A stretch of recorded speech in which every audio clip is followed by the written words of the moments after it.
Good morning student. हम लोग अपना बिजनेस इन्वायरमेंट का जो आपकी बिजनेस ऑर्गेनाइजेशन है उसमें का सेकंड चैप्टर कर रहे थे, जिसमें हमने ट्रेड पढ़ा, इंडस्ट्री पढ़ा, बहुत सारी चीज़ें पढ़ी। तो ये बताया हुआ है कि इसमें हमको आप MCQ करना है। तो दिया है the character sketch of a business. Business का कैरेक्टर स्केच क्या होता है? तो सबसे पहले दिया है रिस्क। हाँ, रिस्क होता है। फिर दिया है दूसरा प्रॉफिट मोटिव भी होता है। फिर होता है म्यूचुअल सेटिस्फैक्शन। तो बेटा ये तीनों के तीनों आपके क्या होते हैं? बिजनेस के कैरेक्टर स्केच होते हैं। पढ़ाया भी है, तो ऑप्शन डी आपका सही हो जाएगा।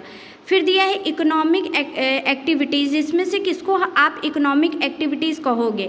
तो बेटा सोशल साइंस किसके लिए होती है? हमारी सोसाइटी को समझने के लिए। चैरिटेबल एक्टिविटीज़ आपकी कौन सी होती है? मतलब जो दान से रिलेटेड होती हैं, जैसे आपके ऑर्फन्स हो गए, तो वो सारी क्या होती हैं? ये इनका जो मेन उद्देश्य होता है पैसा कमाना नहीं होता है। तो नेक्स्ट आपका दिया है बिजनेस। ठीक, तो इकोनॉमिक और नॉन इकोनॉमिक क्या? जिससे हमें पैसा मिल रहा है वो इकोनॉमिक एक्टिविटी है, और जिससे हमें पैसा नहीं मिल रहा है वो नॉन इकोनॉमिक एक्टिविटीज़ है। फिर दिया है आपका डी, नन ऑफ दीज। तो इसमें ऑप्शन आपका कौन सा सही हो जाएगा? सी, बिजनेस। फिर आपका देखिए नेक्स्ट दिया है objective of business should be.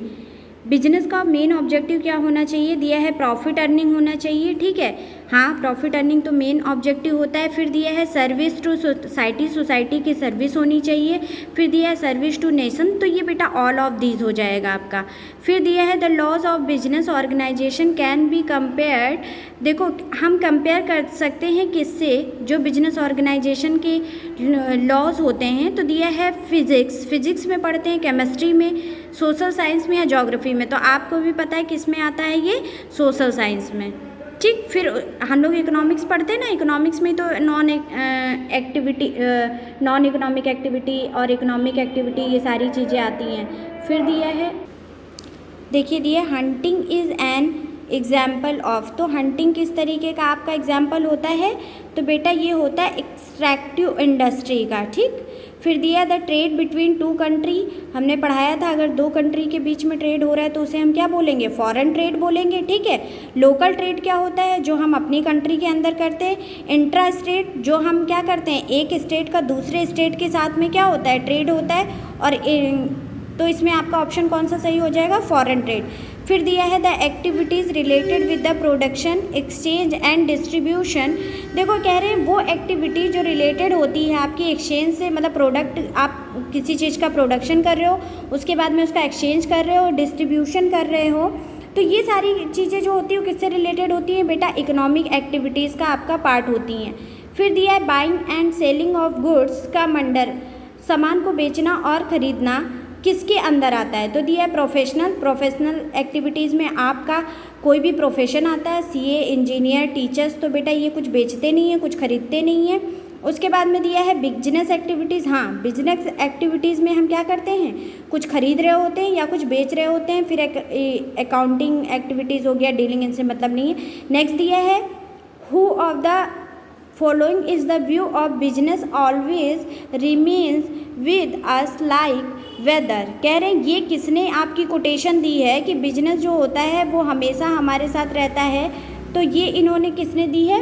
Wheeler ने दी है। ठीक, फिर दिया है who defines business organisation as all such activities which establish, जो इस्टेब्लिश करते हैं constructive relation among man, material and machinery. ये बेटा डेफिनेशन हम लोगों ने पढ़ी भी थी। ठीक है, तो ये किसकी थी? RB बोस की आपकी डेफिनेशन थी।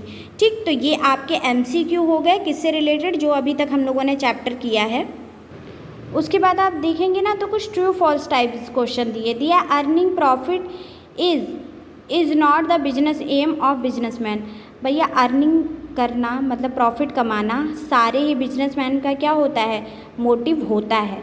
फिर दिया बिजनेस ऑर्गेनाइजेशन जो होती है इज़ या इज़ नॉट का to direct the control. Business हमने पढ़ाया था कि कंट्रोल करना बिजनेस ऑर्गेनाइजेशन का पार्ट होता है। ठीक, तो आपका इसमें क्या हो जाएगा? इज़। फिर दिया है science as well as art. जो साइंस है आपकी art are the nature of business. देखो जो बिजनेस ऑर्गेनाइजेशन है वो साइंस और आर्ट दोनों है, ये बात बोल रहा है। तो बोल रहा है कि साइंस और आर्ट दोनों चीज़ है कि नहीं है, तो बोला है कि हाँ दोनों चीज़ें है। ठीक, तो ये आपका MCQ हो गए, कुछ डेफिनेट टाइप आंसर थे वो हो गए। ठीक है, बाकी जो जो मेन चीज़ थी वो हमने करा दी है। इसके बाद में हम अपना नेक्स्ट चैप्टर करेंगे। ठीक है, जो नेक्स्ट चैप्टर आपका हर जगह पे काम आता है, ये चैप्टर आपका किससे रिलेटेड है देख लीजिए। इस्टेब्लिशमेंट ऑफ बिजनेस, मतलब बिजनेस का इस्टेब्लिशमेंट कैसे करते हैं, ये हम क्या करेंगे नेक्स्ट टाइम पे पढ़ेंगे।